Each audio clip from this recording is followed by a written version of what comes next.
Alright, I ain't gonna waste none of y'all time. Today we reacting to Why Do Black Athletes Dominate by Elephants in Room. Let's get to it. Let's get to it. Let's get to it. It was the last time a white guy won the 100-meter dash. But it was more than that. It was the last. It was 1980.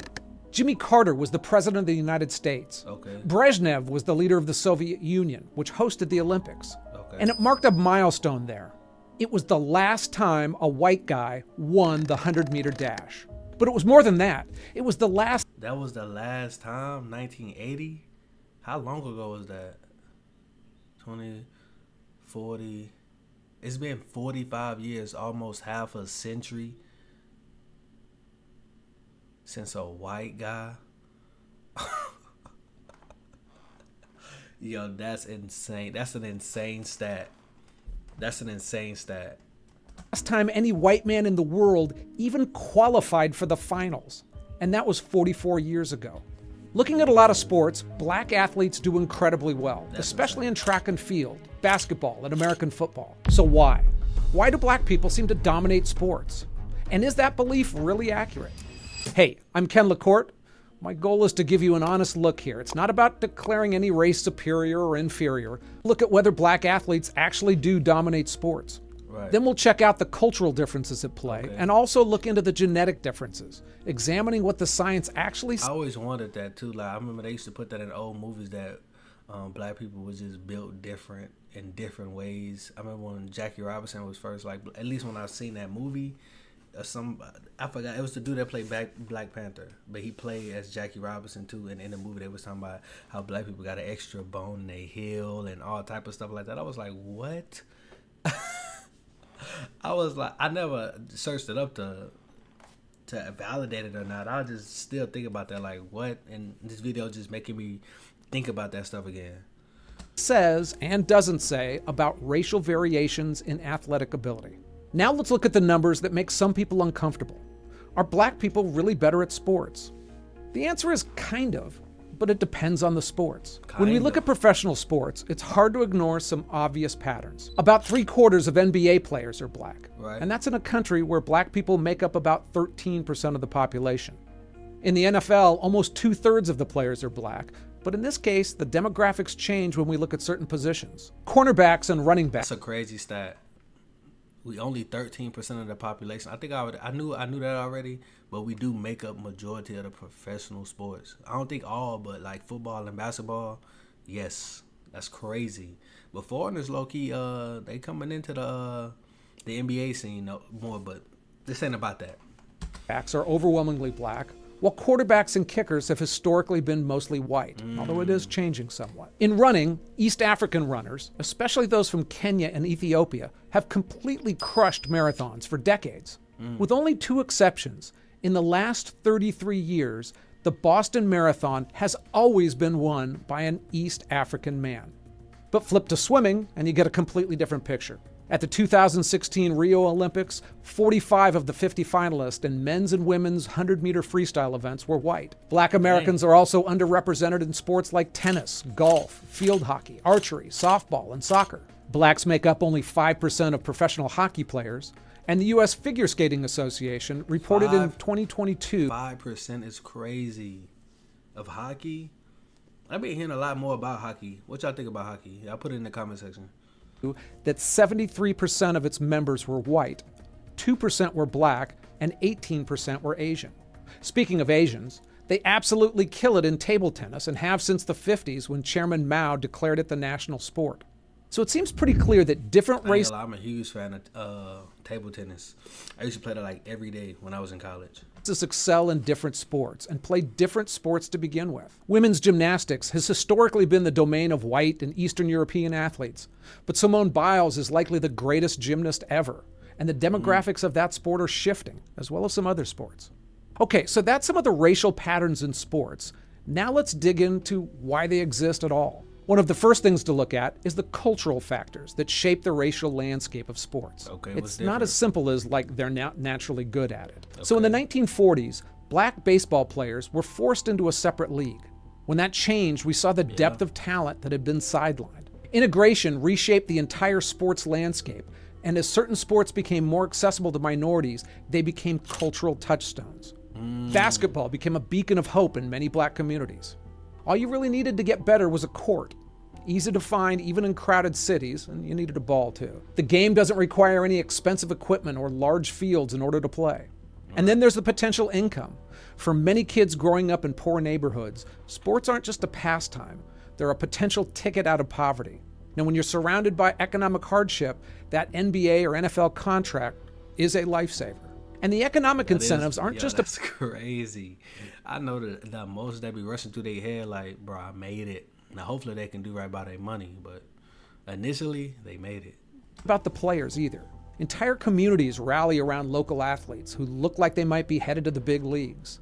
A successful athlete is not only a source of pride, but also investment for a hometown.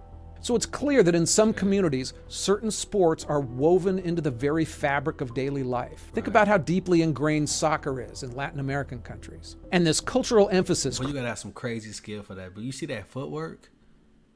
creates a feedback Footwork is crazy. loop. The more a community values a sport, the more kids play it. The more kids play it, the better they get. And the better they get, the more the community values it. It's a self-fulfilling prophecy that can shape generations of athletes. Crazy. There's also power in seeing someone who looks like you succeed. Role models can be game changers, and if you see heroes who look like you winning games and earning big, you're more likely to be able to Kobe definitely my GOAT. see yourself in that role.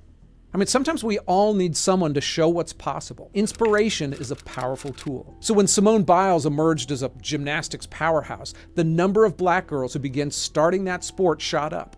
But this effect also can be complicated, because when Tiger Woods burst out onto the golf scene, there was an initial surge of interest in golf among ethnic minorities. But since then, the numbers have dropped off, likely due to the expense of the sport and the lack of infrastructure to let... Definitely. Ever since I heard of Tiger Woods, I was like, oh, like, people were saying like he was the GOAT, woo-doo-woo, but I don't see that many black golfers.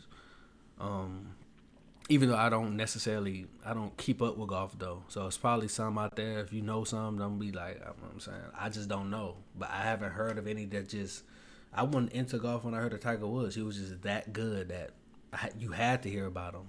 And I don't hear about too many black golfers. I can't name one right now outside of him. But I know that there's more. Kids in underprivileged communities play it more easily. Now let's look at snow skiing, a sport dominated by whites. At the professional and Olympic level, it's overwhelmingly won by athletes from nations with more wealth and more snow.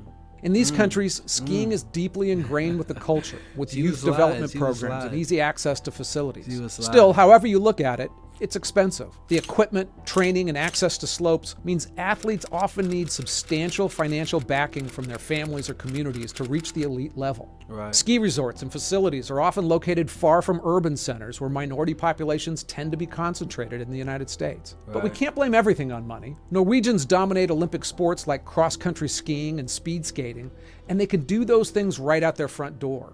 Families cross-country ski and skate together, and kids start as soon as they can walk.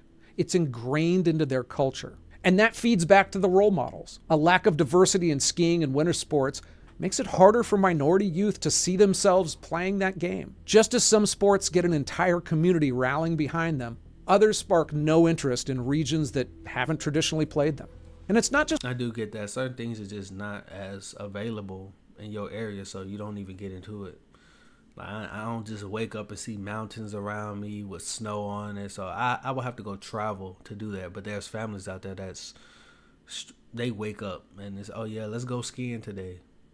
Right, 20 miles away, 10 miles away. It's crazy. Just winter sports or expensive ones.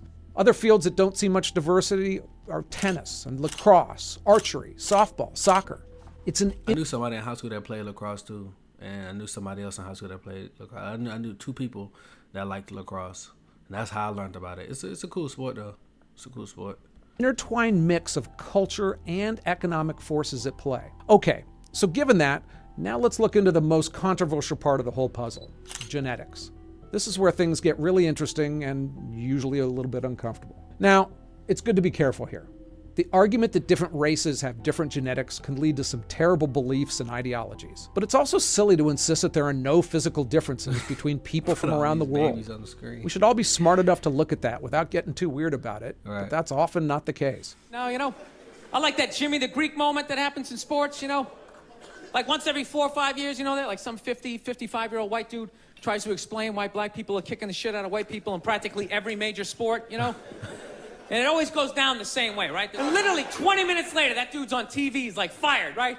He's crying, his family's standing there, he's got like a box of shit from his desk with like an Emmy sticking out. He's like, I don't know what I said, I was just talking about the quick twitch and the slow twitch, and I wasn't just trying to make a point.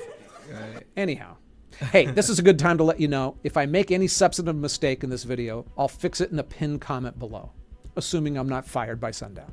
Okay, so are there genetic differences between races that contribute to athletic performance? Yes, of course, but it's complicated. Overall, there's actually more genetic diversity within racial groups than between them. But that doesn't mean there aren't genetic variations that cluster in certain populations. Scientists have noted that certain genetic traits help certain sports. For instance, many elite sprinters of West African descent have a higher proportion of fast twitch muscle fibers, which are crucial for explosive powers. These fibers contract quickly but tire more easily, making them ideal for short bursts of speed. On the flip side, East African runners, particularly from Kenya and Ethiopia, dominate long distance. Now, some researchers say it may be less about their muscle composition and more about their slim build and long legs relative to their height. That improves running efficiency. A 2010 study in the International Journal of Design and Nature proposed that black athletes have a 1.5% speed advantage in running because their center of mass is about 3% higher above the ground than white athletes. Wow. I ain't even noticed that.